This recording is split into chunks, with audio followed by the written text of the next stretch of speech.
What's that sound? It's for amusement only, the EM and Bingo Pinball Podcast. Welcome back to For Amusement Only. This is Nick Baldridge. Still gearing up for the York Show. The York Show is October 9th and 10th in York, Pennsylvania. And it will be the home to the first ever Bingo Row.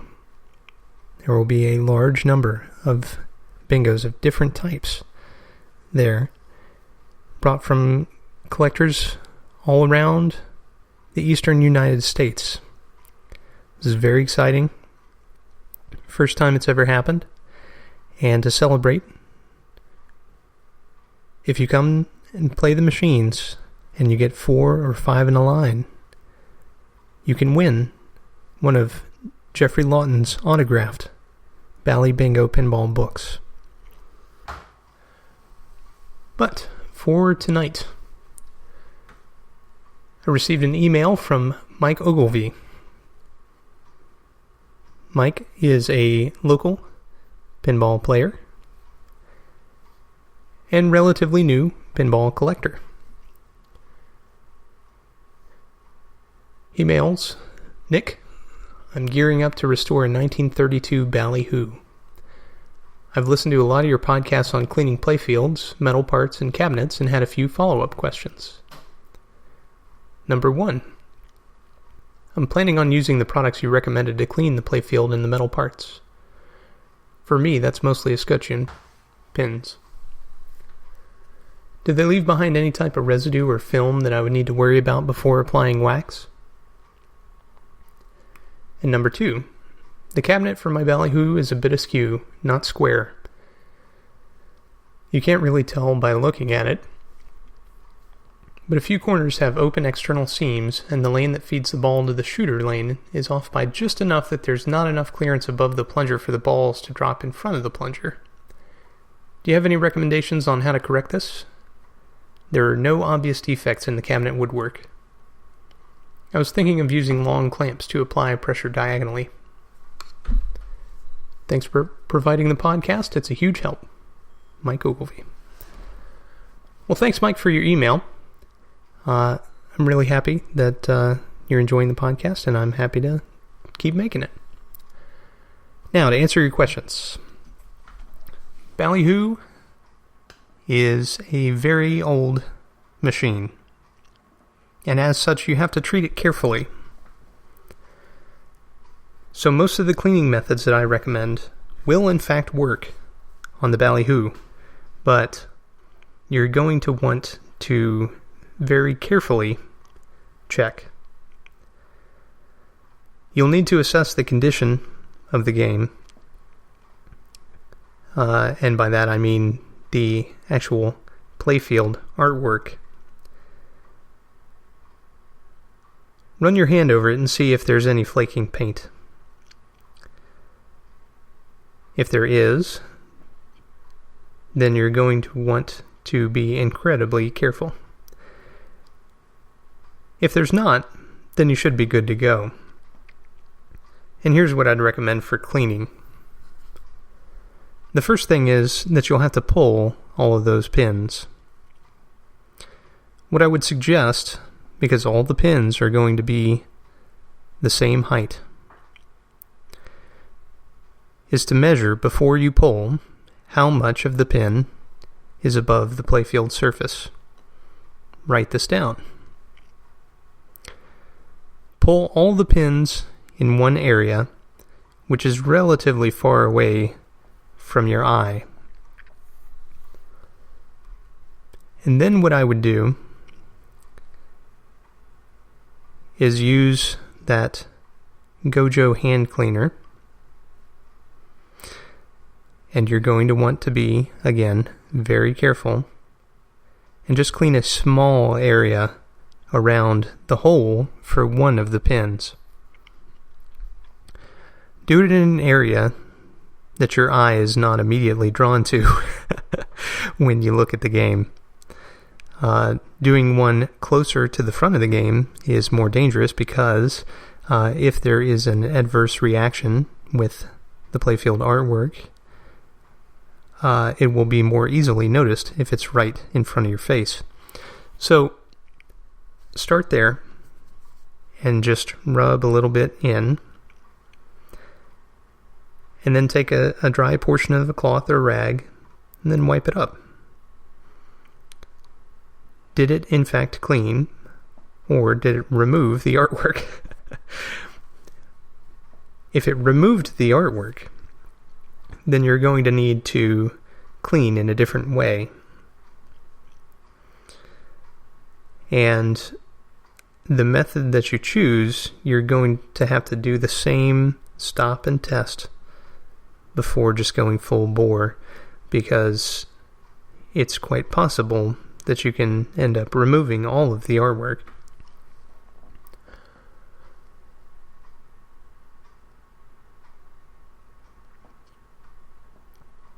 Now, you had asked if any residue would be left behind. And the answer with any cleaning chemical or formula is that yes, there will be some haze left behind by this product. But you want to wipe it up. So you want to take a clean cloth and rub in circles and wipe it up. Once that's done, and you've managed to clean the entire playfield, then you should be able to wax. And you do, in fact, want to wax. This will protect the artwork that you've exposed from underneath the dirt that has lain there for who knows how many years. So, with the pins pulled, you'll have a really easy time cleaning and waxing. Now, as far as wax goes, you have your choice. You can use a Caranuba-based wax, or you can use something like mill wax. Mill wax is what I use, and it does have a bad reputation in some circles because it's silicone-based, it smells awful,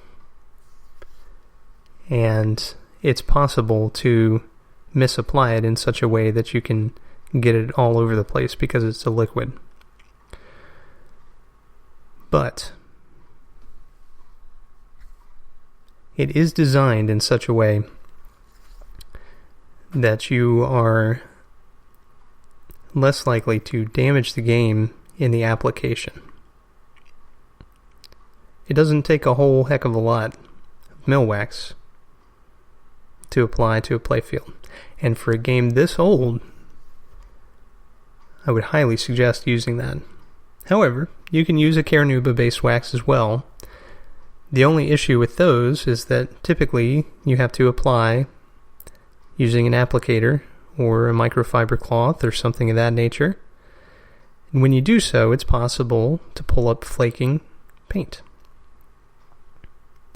Now, you'll want to apply with a cloth or a rag for the mill wax as well.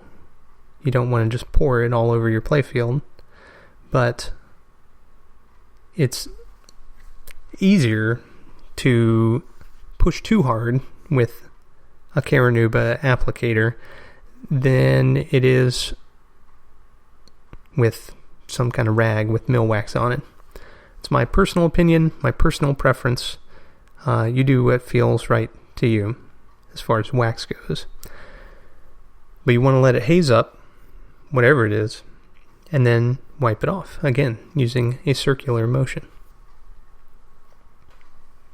Go slowly, test frequently, and make sure that you're not doing more harm than good. When you pull those pins, if you don't have a good, firm grip over 50% of the way down the pin when you pull, you're likely to damage the playfield. So be sure that you're using an appropriate tool that can grasp those pins very well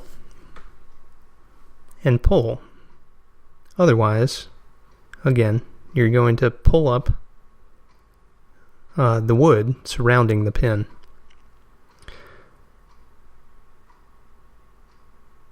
Once you've done one and see how it's done, the rest will be very simple to you. The first one, though, there's a bit of a fear factor involved. Now, if the cabinet seams have opened, your second question regarded the cabinet, and if it's askew. If the seams have opened, if you're able to visually see that the cabinet is popping apart, then yes, you want to glue and clamp. But I happen to own a game from the 30s myself, and the way the playfield sits, the shooter rod is built in to the cabinet. It's a separate piece, but it sits on its own piece of wood, which mates up with the wood of the playfield. I'm not familiar with Ballyhoo's shooting rod arrangement, although I believe I've played one at the York Show in years past. But if it's anything like the game from the 30s that I own, which is from an entirely different manufacturer and much later in the 30s, but assuming it's anything like it, it is possible to set the playfield in such a way that the shooter lane and the block of wood that the shooter rod is mated to are not flush. If this happens when you serve a ball, it's going to hop over that little gap every single time. And this, of course, greatly reduces the force with which the ball is struck by the shooter rod, so you want to take some time and inspect and make sure that that playfield is actually sitting down as it should. Now, another thing to note on games of this vintage is that the playfields are typically screwed down into the cabinet. There are some side rails which typically extend into the cabinet that the playfield sits on, and there are normally screws which hold it in place. Now, if those are missing, then it's possible that that's the issue with your playfield. But again, I'm not 100% sure with Ballyhoo if it uses the screw down method or not. Well, through the magic of the internet, I just paused my recording for a moment and then looked it up on IPDB instead of being so lazy. And it appears that the playfield is not screwed into place. It also does not have the shooter lane issue that I mentioned that my game has. So essentially there's a ramp up to the playfield, and this is where that mating happens, right at the top of that ramp, at least if this picture can be believed, which I think it can. So hopefully that gives you some ideas. I've seen several games from the 30s that certainly have sprung cabinets and require gluing and clamping, but that tends to be the exception. These games tended to hold up fairly well due to the nature of their cabinetry. The joints were much nicer and so forth with my limited woodworking knowledge. And they tended to survive better because they're smaller, you know. Of course, stuff happens, and you know, maybe someone dropped it or stepped on. You know, you never know. All kinds of stuff could have happened to it. So, hopefully, that helps.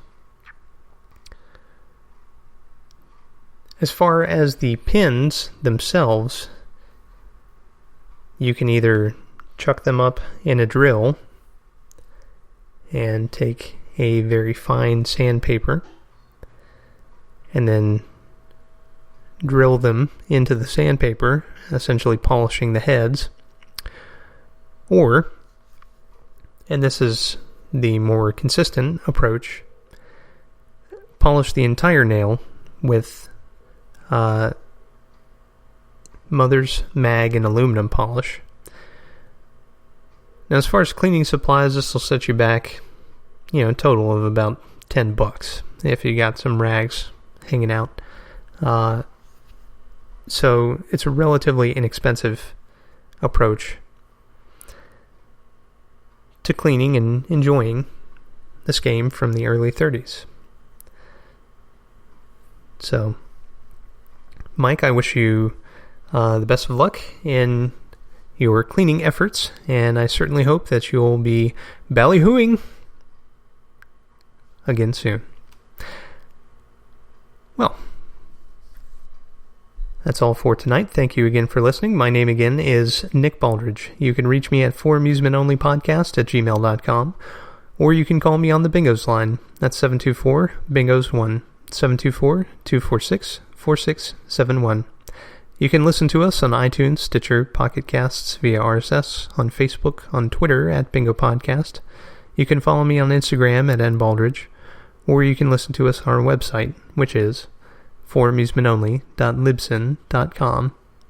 Thank you very much for listening, and I'll talk to you next time.